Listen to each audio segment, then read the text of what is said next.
Hi friend, मैं हूं Sandeep. SPSC academy पर आप सबका स्वागत है। मैं हर रोज़ की तरह 20 MCQ सॉल्व कराता हूं, जो इस प्रकार है। इसमें पहला क्वेश्चन है, केंद्र सरकार ने हाल ही में किस सोशल मीडिया प्लेटफार्म को अपराधियों और आतंकियों का अड्डा बताते हुए उस पर प्रतिबंध लगाने की संभावना पर विचार किया है?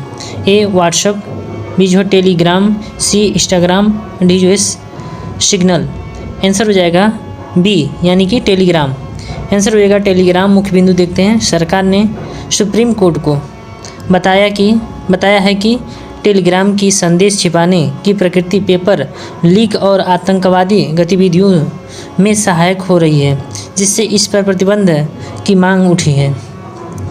अगला क्वेश्चन देखते हैं। प्रधानमंत्री नरेंद्र मोदी ने हाल ही में पीएम किसान योजना की कौन सी किस्त के तहत किसानों के खातों में 18,880 करोड़ रुपए जारी किए हैं? ए जो है 15वीं किस्त, बी जो है 16वीं किस्त, डी जो है कि 18वीं किस्त, सी जो है 18वीं किस्त, डी जो है कि 17वीं किस्त। आंसर हो जाएगा डी यानी 17वीं किस्त। आंसर हो जाएगा 17वीं किस्त। मुख्य बिंदु देखते हैं। प्रधानमंत्री ने वाराणसी में एक कार्यक्रम के दौरान 9.44 करोड़ से अधिक लाभार्थी किसानों को इस योजना की 17वीं किस्त वितरित की है। अगला क्वेश्चन देखते हैं। स्टार्टअप जीनोम की हालिया रिपोर्ट के अनुसार एशिया इनोवेशन हब के मामले में कौन सा भारतीय शहर दुनिया की शीर्ष 10 शहरों में दूसरे स्थान पर रहा है? ए बेंगलुरु, बी जो है हैदराबाद, सी जो है मुंबई, डी जो है दिल्ली। आंसर हो जाएगा ए यानी कि बेंगलुरु। आंसर हो जाएगा बेंगलुरु। मुख्य बिंदु देखते हैं। बेंगलुरु ने नवाचार और स्टार्टअप पारिस्थितिकी तंत्र अपनी मजबूती दर्ज करते हुए एशिया में दूसरा स्थान प्राप्त किया है। अगला क्वेश्चन देखते हैं। जून 2026 के मध्य तक के आंकड़ों के अनुसार भारत में मानसून की स्थिति के बारे में क्या सही है? ए मानसून में 10% की वृद्धि हुई है, बी मानसून अब तक सामान्य रहा है, सी देश भर में सामान्य से 41% बारिश दर्ज की गई है, डी जो है केवल उत्तर भारत में बारिश की कमी है। आंसर हो जाएगा सी यानी कि देश भर में सामान्य से 41% कम बारिश दर्ज की गई है। आंसर हो जाएगा देश भर में सामान्य से 41% कम बारिश दर्ज की गई है। मुख्य बिंदु देखते हैं। मानसून के आगमन में देरी और उसकी धीमी गति के कारण देश भर में वर्तमान में 41% वर्षा की कमी दर्ज की गई है। अगला क्वेश्चन देखते हैं। सुप्रीम कोर्ट ने कानूनी पेशेवरों और न्यायिक डेटा के प्रबंधन के लिए किस नई केंद्रीय प्रणाली को विकसित करने का निर्देश दिया है? ए ई कोर्ट मास्टर डेटाबेस, बी जो है नेशनल जुडिशरी डिजिटल रजिस्टरी, सी जो है कि लॉयर वेरिफिकेशन पोर्टल, डी जो है डिजिटल लीगल हब। आंसर हो जाएगा बी यानी कि national judiciary digital registry. Answer हो जाएगा नेशनल जुडिशरी डिजिटल रजिस्टरी। मुख्य बिंदु देखते हैं। यह डिजिटल रजिस्ट्री वकीलों की योग्यता और उनके नामांकन की जानकारी को सत्यापित करने में मदद करेगी। अगला क्वेश्चन देखते हैं। हाल ही में किन दो देशों के बीच एक ऐतिहासिक शांति समझौता MOU हुआ है? ए रूस और यूक्रेन, बी जो है भारत और पाकिस्तान, सी जो है इजराइल और हमास, डी जो है अमेरिका और ईरान। आंसर हो जाएगा सी यानी कि इजराइल और हमास। आंसर हो जाएगा इजराइल और हमास। मुख्य बिंदु देखते हैं। अमेरिका और ईरान के बीच हुए इस समझौते का उद्देश्य दशकों पुराने तनाव को कम करना और क्षेत्र में शांति बहाल करना है। अगला क्वेश्चन देखते हैं। झारखंड की राज्यसभा उपचुनाव सीट पर हाल ही में किस राजनीतिक गठबंधन के उम्मीदवार ने जीत हासिल की है? ए NDA, बी जो है कि इंडिया गठबंधन, सी जो है कि झामुमो, डी जो है कि निर्दलीय। आंसर हो जाएगा ए यानी कि NDA।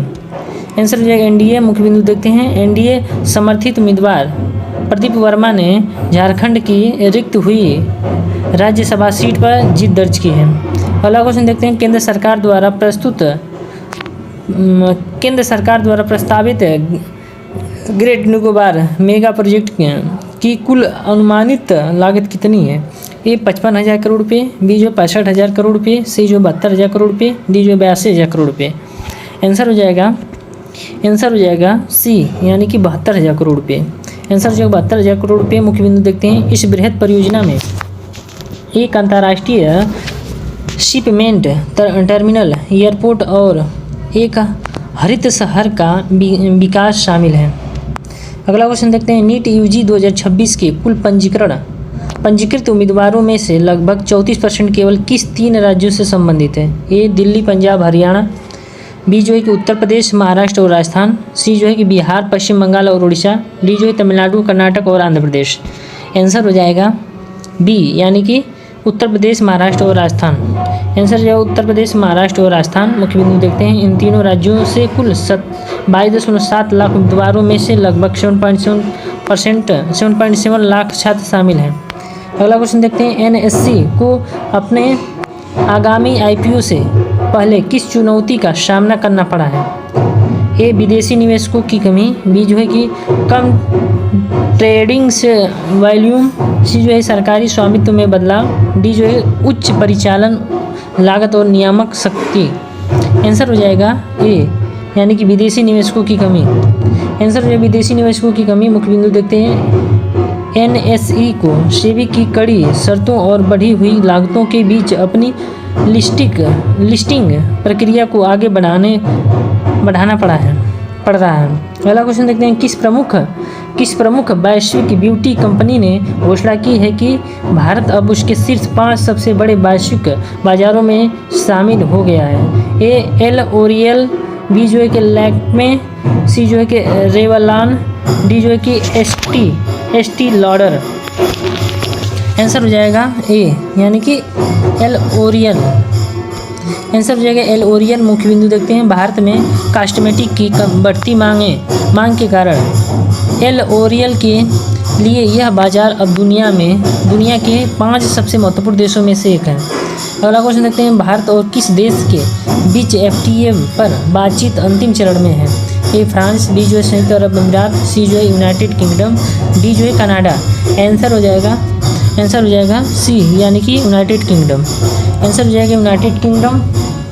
मुख्य बिंदु देखते हैं, भारत यूके एफटीए समझौते से दोनों देशों के बीच व्यापारिक शुल्क कम होने और आर्थिक संबंधों को इस नई गति मिलने की उम्मीद है। पहला क्वेश्चन देखते हैं, नीरज चोपड़ा चोट से उबरने के बाद किस अंतर्राष्ट्रीय प्रतियोगिता के माध्यम से वापसी कर रहे हैं?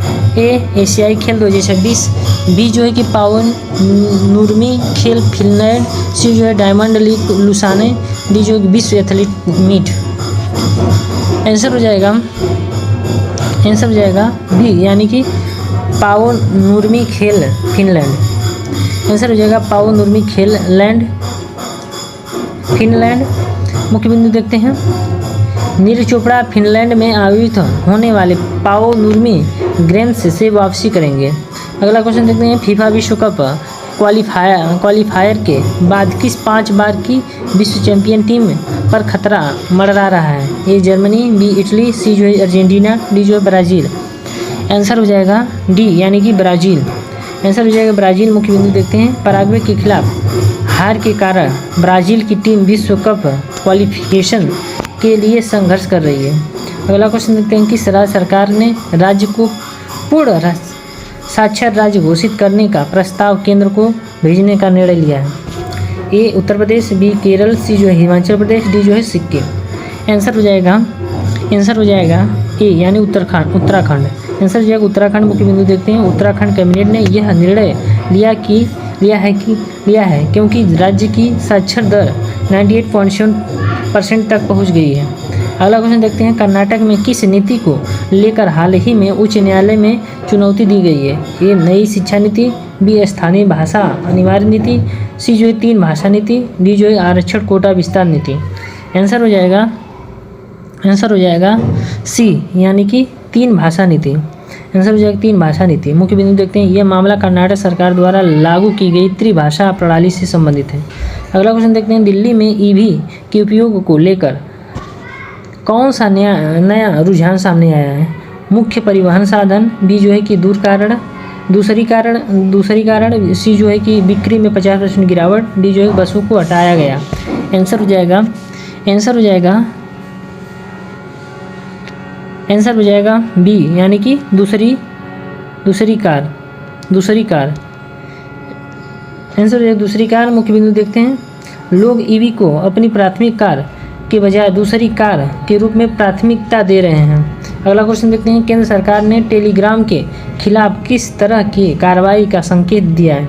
ए डेटा साझा करने पर जुर्माना, बी जो है सर्वर स्थानांतरण का निर्देश, सी जो है विदेशी फंड पर रोक, डी जो है कि राष्ट्रीय सुरक्षा के आधार पर पूर्ण प्रतिबंध की संभावना। आंसर हो जाएगा डी यानी कि राष्ट्रीय सुरक्षा के आधार पर पूर्ण प्रतिबंध की संभावना। आंसर हो जाएगा राष्ट्रीय सुरक्षा के आधार पर पूर्ण प्रतिबंध की संभावना। मुख्य बिंदु देखते हैं, सरकार जनहित और राष्ट्रीय सुरक्षा के आधार पर इस ऐप पर प्रतिबंध लगाने पर विचार कर रही है। अगला क्वेश्चन देखते हैं, भारतीय सरकारी प्रतिभूति में एफपीआई निवेश का प्रमुख कारण क्या है? ये भारत का वैश्विक ब्रांड इंडेक्स में शामिल होना, बी जो है रुपये का मजबूत होना, सी जो है कच्चे तेल की कीमतों में गिरावट, डी जो है कारपोरेट टैक्स में कटौती। आंसर हो जाएगा ए यानी कि भारत का वैश्विक ब्रांड इंडेक्स में शामिल होना। भारत का वैश्विक ब्रांड इंडेक्स में शामिल होना उत्तर हो जाएगा। मुख्य बिंदु देखते हैं, वैश्विक ब्रांड सूचकांक में शामिल होने से भारतीय सरकारी ब्रांड अधिक आकर्षक हो गए हैं। अगला क्वेश्चन देखते हैं, नेचर पत्रिका के अनुसार वैश्विक उच्च गुणवत्ता वाली अकादमिक शोध पत्रिकाओं में भारत का योगदान 2025 में कितना हो गया है? ए 20%, बी 28%, सी जो है 36%, डी जो है 42%। आंसर हो जाएगा सी यानी 36%। आंसर हो जाएगा 36%। मुख्य बिंदु देखते हैं, भारत ने वैज्ञानिक अनुसंधान और शोध पत्रिका के प्रकाशन में वैश्विक स्तर पर अपनी हिस्सेदारी में बड़ी वृद्धि की है।